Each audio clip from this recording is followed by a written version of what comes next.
la Cámara de Senadores, el proyecto del senador Abraham y el proyecto del senador Agúndez, y el proyecto que tiene Irrigación para presentar, el dato que tiene presentado en el diputado, sobre la ley de sector. ¿Cuál es el problema? Que teniendo una cantidad de agua tan restringida en la provincia y estas industrias que demandan tanta cantidad de agua y generan tanta cantidad de residuos, voy a dar solo un dato. El proyecto del senador Agúndez prevé que a un proyecto se le pueda dar 1 metro cúbico segundo o más. 1 metro cúbico segundo, ¿no? ¿Sí? Bueno, pero hagamos una pequeña cuenta. ¿Qué cantidad de agua requiere la población? 1 metro cúbico por segundo sirve para proveer de agua potable, 200 litros por persona por día, a 864.000 personas. 864.000. Toda la población de San Martín en el censo del 2010 era 120.000. Seremos 150.000 ahora. Estoy hablando de 860.000. Toda la provincia de Mendoza, la población total consume o consumiría 2,2 metros por segundo. El proyecto de Agúndez nos habla de 1 metro cúbico por segundo o más, que ahí haría los controles de irrigación. Se imagina que con 2 proyectos de estos ya están consumiendo lo mismo que toda la población de la provincia, con un pequeño agravante. El agua que consume la hidrominería no vuelve al ciclo del agua. Se generan residuos tóxicos que tienen que ir a parar en un sitio. Normalmente lo hace lo que se llama un dique de cola. ¿Qué es esto? Es un terraplén o un dique hecho con tierra apisonada donde van tirando los residuos. Si vuelvo con el dato de Agúndez de 1 metro cúbico segundo, esto genera en un año 30 millones de metros cúbicos de soluciones tóxicas. En una zona, por ejemplo el proyecto San Jorge, que concretamente está detrás de todas estas modificaciones, en la zona de Uspallata, donde tenemos un sismo como una actividad normal. Puede haber una lluvia torrencial, un deslave, y esos diques de cola, lo normal es que se rompan, como ha sucedido en distintas partes del mundo. Aunque no ocurriera esto, tenemos evaporación, contaminación del aire, tenemos filtración a las napas. ¿Sí? ¿Cuál sería el problema? Que si el proyecto de San Jorge se llevara a cabo, que está al norte de Uspallata, va a contaminar directamente los afluentes del río Mendoza. El único río que alimenta todo el Gran Mendoza es San Martín. En síntesis, para hacerlo corto, hay 2 opciones. O el agua de Mendoza tiene por finalidad la vida de las personas y la agricultura tal como la conocemos, o se dedica a la hidrominería, fracking, minería metalífera o no metalífera. No hay opción física de hacer las juntas como proponía el abogado que representa a la minera San Jorge. Entonces, la opción para las personas que tienen la decisión política es muy clara. O se está con el agua para la gente y la agricultura, o se está con el agua para las corporaciones mineras y petroleras. No hay otra opción. Y ese es todo el mensaje que yo quería dejar. Muchas gracias, Alberto. Yo quería agregar también que hace cerca de 10 años que estamos en una crisis hídrica y que estamos en este momento pasando la mayor crisis hídrica en los años. O sea que esta también es una situación que tiende a empeorarse y que tiende a agravarse.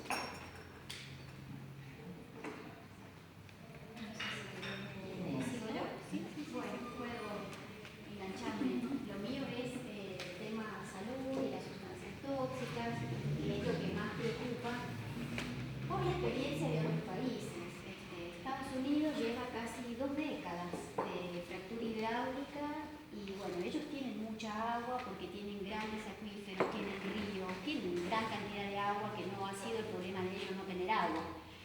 Tampoco es el problema de Chile no tener agua, porque el régimen de lluvias de ellos no tiene nada que ver con el de Mendoza, y aparte desalinizan agua de mar, entonces ellos sí que disponen agua para poder hacer estos emprendimientos. En Canadá también, por ejemplo, no ha sido la limitación la falta de agua como es la nuestra. Pero a lo largo de casi 2 décadas de hacer fractura hidráulica y de hacer megaminería de este tipo, con sustancias que han ido usando variantes, el cianuro resultó demasiado tóxico, demasiado contaminante, entonces empezaron a desarrollar la forma con los santatos, que es un método de flotación, que es el que están ofreciendo, que dicen que van a hacer con tantos controles. Es un método que es menos, que rinde menos, es menos efectivo que el de los cianuros, pero es igualmente contaminante, porque los santatos son tremendamente tóxicos para el medio ambiente. Y, por ejemplo, en Missouri, Estados Unidos, han encontrado con que no saben cómo, porque no han hecho vertidos directamente en ningún río, sino que los han mantenido en diques de cola, con todos los controles, pero esos santatos y esos productos de degradación han terminado en un río y tienen muerte de toda la vida acuática, o sea, se han muerto desde las pequeñas pulguitas de agua que alimentan a los peces hasta los peces grandes, por santatos, y lo tienen en aguas subterráneas al santato, y tienen muerte a 14 kilómetros de lo que es la explotación minera, una explotación de plomo y de zinc usando santatos.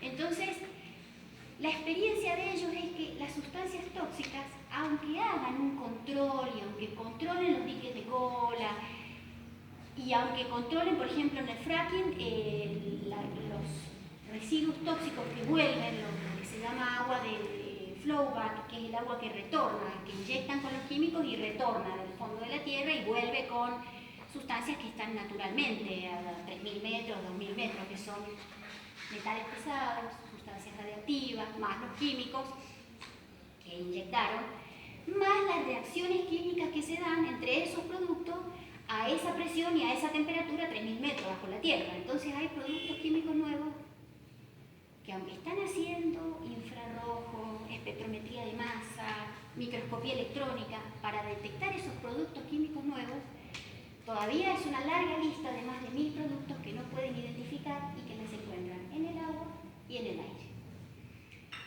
¿Cómo? Por ejemplo, han descubierto que tienen evaporación por las grandes temperaturas y en el aire tienen 43 sustancias tóxicas, cancerígenas, entre las cuales se encuentra metano, hidrocarburos aromáticos, benceno, tolueno.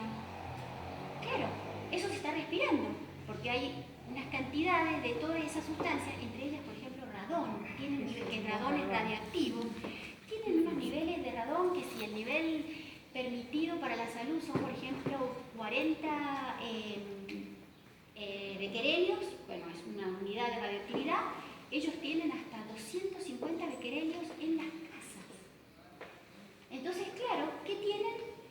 Un aumento, se les han disparado las internaciones hospitalarias por infecciones pulmonares, por problemas respiratorios, cáncer en los niños, porque claro, el radón, por ejemplo, el metano, bueno, el radón es más pesado que el aire y entonces se acumula en la superficie. Entonces lo que los respiran más son los niños, porque son bajitos, porque están en el suelo.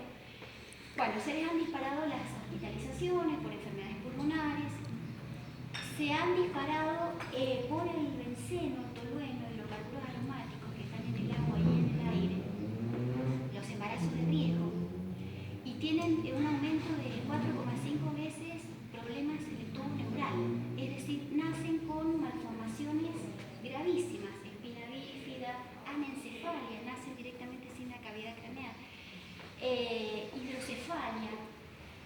Están desesperados porque tienen 4 millones de nacimientos al año y tienen más o menos una tasa de nacimientos de 30.000 niños con defectos del tubo neural. Entonces ellos ven una proyección tremenda para su población, porque tienen los acuíferos contaminados, el aire no lo están tratando de regular la actividad de alguna manera, porque ya el efecto en la salud es incontrolable, sobre todo en los niños. Han hecho un estudio hermoso, epidemiológico, retrospectivo, desde niños que empezaron a nacer 2013. 1.100.000 de niños nacidos en cercanía o a 30 kilómetros de pozos, de fracking y de este tipo de emprendimiento. Bueno, nacían con bajo peso, había embarazos de riesgo, tenían abortos, nacimientos muertos, malformaciones del tubo neural, muchas cardiopatías congénitas. Bueno, nacían con bajo peso, algunos, problemas del desarrollo, internaciones, infecciones, los sacan adelante con mucha hospitalización y tienen tecnología para hacer asistencia a la salud. Pero ¿qué pasa? Los han seguido a los 3, 5, 7 y 11 años. ¿Y cuál es el resultado? Están desesperados porque tienen bajo nivel intelectual, no desarrollan el lenguaje, tienen problemas de agresividad, tienen problemas de relación entre los chicos y todos los síntomas de autismo, el síndrome de Tourette, problemas de aprendizaje, problemas de alimentación. Es decir, ¿cómo han hecho el estudio retrospectivo? Porque venían siguiendo sus madres, medían el tolueno y el benceno en la orina de las madres mientras estaban embarazadas. Hacen el seguimiento de esas sustancias tóxicas en la sangre del cordón umbilical en el momento de nacer. Y entonces, ¿qué ven? Que han estado expuestos desde el útero a metales pesados, a sustancias radiactivas, a hidrocarburos, y eso les ha producido un defecto del desarrollo y sobre todo neurológico. Entonces tienen problemas de aprendizaje directamente, índices de coeficiente intelectual bajísimo, problemas escolares, depresión en los niños, no aprenden el lenguaje, problemas que, como denuncian los científicos, son muy difíciles de diagnosticar porque bueno, tienen un niño en la casa que no aprende, que no quiere ir a la escuela, que tiene problemas de aprendizaje, que tiene problemas de comportamiento, que se pelea con los compañeros y la mandan a la psicóloga y a los golpes y los mocos arriba del cuaderno. Son problemas que cada casa tiene. A ellos ahora en Estados Unidos le llaman la pandemia silenciosa, que es daño neural que viene desde el desarrollo porque sus madres y sus padres han estado expuestos a gran cantidad de tóxicos en el aire y en el agua. Entonces, independientemente de que a los adultos, porque se produce una bioacumulación, es decir, las sustancias tóxicas el cuerpo no las puede eliminar, y las va acumulando en el tejido graso y en la médula, sobre todo en la médula ósea y en el tejido graso. Claro, a los adultos, como que son sustancias tóxicas, produce cáncer, produce enfermedades autoinmunes, se ha disparado la cantidad de esclerosis múltiple, de miastenia gravis, de enfermedades autoinmunes graves. Cánceres muy raros como osteosarcomas, que son cáncer de hueso, que son rarísimos, que hay una incidencia muy baja en el mundo, se disparan en estas zonas, con estas zonas sustancias tóxicas. En los adultos produce enfermedades graves, pero el problema es los niños. Porque un niño que nace con un problema neurológico, así sea en lo intelectual, esa persona ya está condicionada para el resto de su vida. Bueno, ni que decir si nace con un problema congénito o cardíaco o un problema neural grave. Entonces, el problema, después de casi 2 décadas, son los niños, cómo vienen todas las generaciones nuevas. Porque nosotros, bueno, nos puede dar un cáncer, nos podemos morir, pero ¿qué pasa con...? O sea, ellos están desesperados por tratar de regular la actividad para preservarles el aire y el agua a las generaciones que vienen. Así que bueno, están haciendo todo lo posible para tratar de purificar, pero la radiactividad la precipitan, tratan de eliminarla, pero claro, o queda en el residuo y va a depósitos, o queda en los sedimentos de los ríos, los químicos también, porque son sustancias químicas nuevas, que de reacción, que no se sabe. Entonces, la preocupación que yo les presenté el otro día a los senadores fue cómo vamos a monitorear aquí en Argentina todas esas sustancias. ¿Cómo vamos a controlar las altas temperaturas de Mendoza? Porque, bueno, van a hacer un dique de cola. Van todos los santatos a un dique y lo ponen en la montaña y le hacen un paredón de cemento tremendo. Bueno, perfecto. Quizás un sismo no lo rompa. Quizás... Pero ¿cómo controlamos las altas temperaturas? evaporación va a suceder, al aire va a ir. ¿Con qué agravante? Que se acumulan, datos de Estados Unidos, se acumulan donde corre el viento, o sea, donde lo lleva el viento, junto con los hidrocarburos aromáticos, que son volátiles, por reacción fotosintética, por acción de la luz, se genera ozono. Y bueno, el ozono también hace cáncer, produce cáncer, aumenta el calentamiento global, pero lo acumulan las poblaciones lejos de las zonas de explotación, tanto minera como de megaminería. Entonces, bueno, el viento lo va a traer, de oeste a este va a correr, el viento sonda va a seguir trayendo esas sustancias, la evaporación va a suceder, el cambio climático va a producir viento, va a producir tormentas, en algún momento un dique de cola se va a rebalsar y el agua va a llegar a las poblaciones, un sismo, es decir, más allá de que puedan controlar accidentes, está la naturaleza. Y esa es la experiencia de Estados Unidos y de Canadá, que aunque ellos han aplicado todos los controles, porque nadie es suicida, nadie quiere que una actividad industrial dañe su población, han tratado de controlar, pero la misma naturaleza, por la magnitud, por la cantidad de sustancias que utilizan. Como yo le decía a los senadores, un pozo de fracking, por ejemplo, necesitan hacer la estimulación para llegar con agua a alta presión a 2.000 o 3.000 metros de profundidad. Se utilizan 20 millones de litros de agua para hacer una estimulación hidráulica para un pozo. En esos 20 millones, 400 toneladas son sustancias químicas. Por pozo.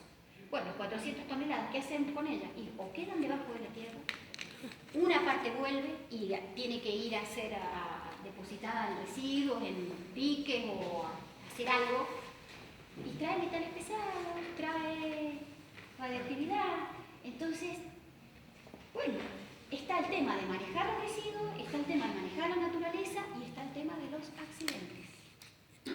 Que ponemos que no va a suceder ningún accidente. Aunque un artículo publicado ahora en 2018, muy reciente, de Inglaterra, han calculado por toda la experiencia, por ejemplo, en el fracking de los últimos casi 20 años, la estadística de todos los lugares donde se hace fracking ocurre un vertido en la zona de explotación cada 16 pozos. Y ocurre un vertido fuera del pozo, es decir, por traslado de sustancias cada 19 pozos. O sea, eso es una estadística que la vamos a tener. Un accidente vamos a tener, porque ya hay 16 pozos en Malargüe, ya los hay. Entonces, de esos 16 pozos, un vertido vamos a tener. Bueno, tenemos que elegir si queremos ese experimento para Mendoza, si queremos ese experimento para los niños, vale la pena correr el riesgo. Ya hemos tenido un vertido en Vaca Muerta y un vertido gravísimo. Y ahora dicen, bueno, están limpiando, lo vamos a controlar. Lo que pasa es que ya hay cerca de 90 hectáreas contaminadas y afectado un barrio, en Río Negro. ¿Y sí? Y son datos que YPF ha reconocido también. ¿Sí? Han habido, creo que en este último mes, 2 explosiones. Porque los accidentes van a suceder y están controlados a nivel. Disculpame un segundo. Sí. Tiene que suceder porque son inherentes a la técnica. Claro. O sea, no es que, como se imagina, que vamos a tener, por ejemplo, como dice uno de los proyectos, un parque minero controlado. ¿Por qué le ponen la palabra controlado? ¿A alguien se le ocurre plantear un parque minero descontrolado? En un parque minero, como lo que propone Argüelles, supongamos, asociado a la división territorial, es una división política, esto se hace en un mapa, en una mesa, pero no podemos suponer que porque yo tengo cercado el lugar, el acuífero tiene que responder a eso porque es mucho más amplio. Como yo le decía, mire, si no lo podía decir públicamente porque no me dieron el espacio, pero se lo he planteado yo de forma personal a uno de ellos. Para poder tener un parque minero controlado, se necesita, aparte de esta modificación de la 7722, por lo menos 3 decretos, supongo que sería. Uno, que le prohíba la difusión de sustancias tóxicas en el agua. otro que le prohíba que el viento del oeste hacia el este sople. Y un tercero que elimine la ley de la gravedad dentro de ese campo. ¿Por qué? Porque en la naciente del agua está siempre más alto, porque los ríos tienen la costumbre de ir hacia abajo. Entonces, se está confundiendo lo que son leyes jurídicas, una ley se redacta, una ley se promulga, una ley se aprueba. Las leyes de la naturaleza simplemente se descubren, en el mejor de los casos, y se describen con una ecuación.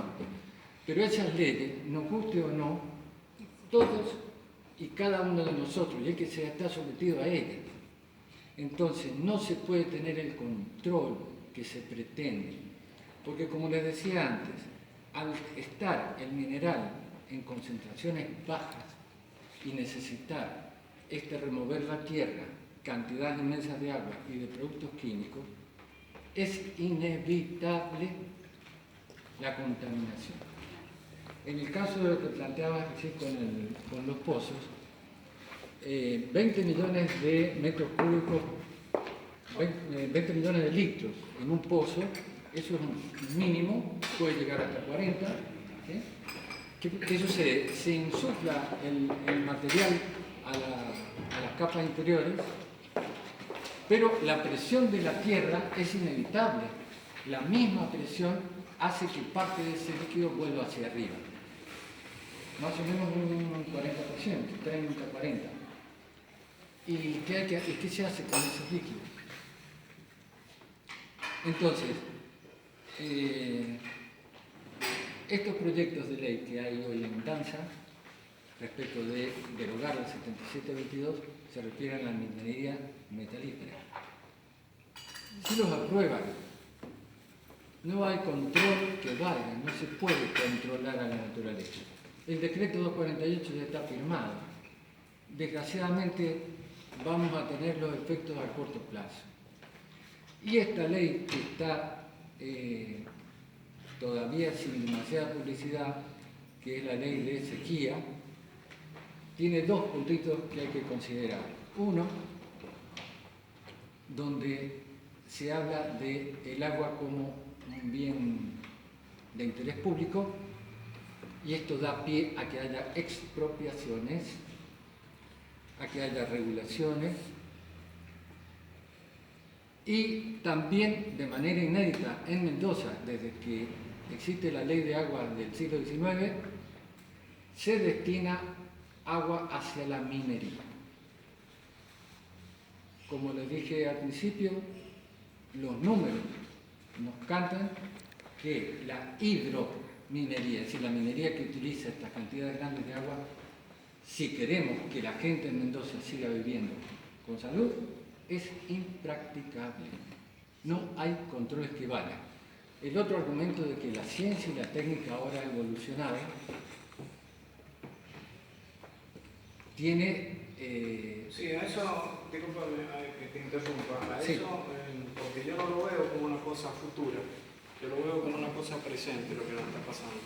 Porque las personas, por ejemplo, no se preguntan aquí en la zona por qué tiembla suponete en Santa Rosa, o por qué tiembla en San Martín, si nunca ha temblado. Eso es una cosa. La cantidad de problemas pulmonares que nosotros hemos detectado en algunas clínicas de acá de la zona son coincidentes. O sea, si yo tengo un libro grande como este y todos los problemas de los pacientes me dicen que son broncopulmonares, es porque algo está pasando y nosotros lo asociamos con las pulverizaciones. Claro. ¿No es cierto? No son cosas que van a pasar, para mí, son cosas que están pasando. El problema del agua, nosotros lo tenemos de regreso cuando vamos, o sea, el backup, digamos, que nosotros tenemos de la gente, es que las personas en los distritos nos están diciendo, ¿por qué si yo antes tenía tanta cantidad de agua para regar, ahora tengo menos de la mitad?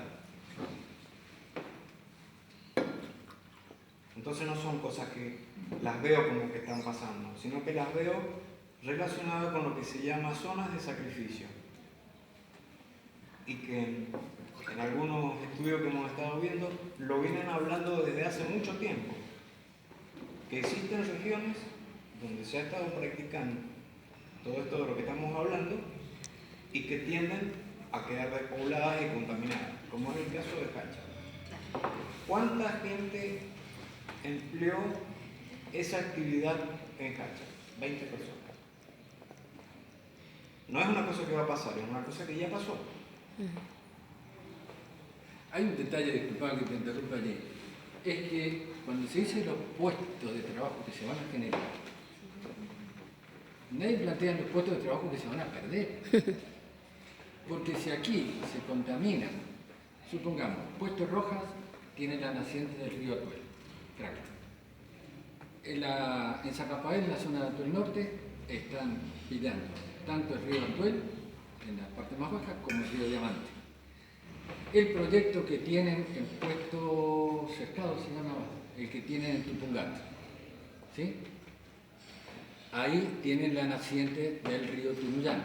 Detalle, a 4 kilómetros de Tupungato y a menos de 15 kilómetros de la cabecera de Tunuyán. Ahí tengo que agregar un dato científico que se han dado cuenta en Estados Unidos, que a 16 y a 32 kilómetros de las zonas de explotación es donde aumenta la incidencia de malformaciones del tubo neural, o sea, a mucha distancia de los pozos. Por supuesto, más grave si se encuentran a 3 y a 4 kilómetros de una explotación, es gravísima la incidencia, es mucho más alta, directamente los índices se disparan, pero tienen efectos hasta 16 y 32 kilómetros de la explotación. Entonces, en el proyecto de Agulles, que dice controlados a 10 kilómetros de poblados, 10 kilómetros para la naturaleza, por lo menos lo que han visto en Estados Unidos y en Canadá, no es distancia.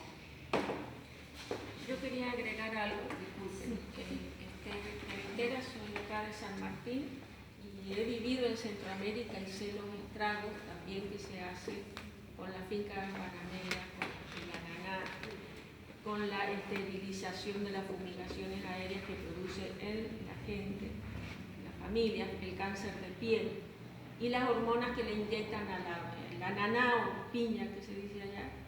La tercera cosecha, para que sea grande, le inyectan una hormona que es cancerígena. Podría contarles muchas cosas de la ruptura de los arrecifes coralinos por las bolsas que envuelven a los bananos, me imagino que lo han visto por película alguna vez. Esas bolsas no son biodegradables, caen en una canaleta, se enrollan en el mar y rompen una cadena que cuesta miles de años de hacerse. Pero vengamos acá, se dice San Martín, tierra elegida. Yo soy sanmartiniana y me encantaría que este municipio fuera la vanguardia de la pureza del agua y del medio ambiente. Yo creo que ya todos los ejemplos que se han dado hay que como remarcarlo. Pero el agua contaminada nos enferma a todos. No podemos seguir cultivando. ¿De qué somos elegidos? Podríamos tomar como bandera esta paradoja que pone el gobierno. Uno llega a la terminal y ve, cuidemos el agua, gobierno de Mendoza. Y resulta que el gobernador firma un decreto que es mortal. ¿Cómo tomamos esto? ¿Con qué actitud? Nos rebelamos, nos instruimos, porque hay grandes intereses detrás de la explotación del petróleo. Pero se pone como valor el dinero, no la gente, ni la salud, ni la vida. Entonces, revisemos. Eso quería aportar. Hay un detalle, y es que vuelvo otra vez con Jimmy. Yo lo decía respecto de Mendoza. Si se contamina el río Mendoza, es que se va a contaminar el campo Papa de Godoy Cruz y la zona VIP de Chacra de Coria. Va a ser la Favorita y el Golf Club de más prestigio. Es decir, no hay forma de zafar del problema. Es decir, si alguien piensa que va a juntar una cantidad de plata, se va a ir, tiene que elegir muy bien que se va a ir. Porque como recién decía, ya en Estados Unidos tienen contaminadas los acuíferos. Y la gente que tiene grandes fortunas se está yendo a vivir a lugares exóticos como en Vietnam, ¿sí? Porque saben que las condiciones no son aptas dentro del país. Estamos hablando de un país muy grande como Estados Unidos. Pero también cuando tienen juntado todo esto, vienen las multinacionales a vendernos agua potable. Por eso es que hay muchos intereses de apropiarse de los acuíferos. Por ejemplo, el Plan Puebla-Panamá, por dar un dato que no compete acá, sino que es global. Porque esto es una cuestión que está pasando en todas partes. Los megaproyectos turísticos, los megaproyectos que inventan que van a hacer progresar los pueblos y resulta que no es así. Entonces, Estados Unidos quiere apropiarse de toda el agua dulce de Centroamérica y hay un plan Puebla-Panamá que lo delata. El folleto que usted ve dice carreteras, centrales hidroeléctricas, pero lo que está apropiándose es de los recursos compartidos, con satélites, con estudios sofisticados. Entonces nosotros pasamos por el mismo sedazo. Es como la pequeña Andorra que quieren hacer allá en la montaña y barrer con toda la gente que hizo proyectos y empezó a hacer habitable la montaña. Es decir, no está separada una cosa de la otra. Acá hay un plan que es de apropiación de los recursos compartidos por las multinacionales. Y desgraciadamente hay gobiernos y hay funcionarios que firman por dinero. No les importa lo que sigue pasando. Entonces, si nosotros somos una tierra elegida, ojalá que podamos ser pioneros y estar a la vanguardia de esta defensa. A mí me gustaría, sería la primera en ir adelante junto con todos los compañeros de la Asamblea Socioambiental. Y disculpen la intromisión, pero es una oportunidad que no se da todos los días. No, y otra cosa que me parece que es muy importante de discutir, de debatir y de pensar, sobre todo de razonar, es el tipo de matriz productiva. Ellos dicen que hay que cambiar la matriz productiva porque eso va a dinamizar la economía y que va a crear puestos de trabajo. Pero diciéndolo de manera sencilla, esto es pan para hoy y hambre para mañana, porque estos recursos se agotan. Entonces van a dinamitar toda la montaña, van a hacer socavones, van a hacer grandes movimientos de tierra y van durante unos años. ¿Qué podemos tener? 10 años de explotación. A los 10 años eso se termina, se van y queda el pasivo ambiental y queda todo diezmado. El petróleo también se termina acabando y los pozos se terminan abandonando. Entonces, ¿vale la pena este experimento en donde vamos a poner en riesgo las generaciones que vienen, la salud nuestra, los recursos?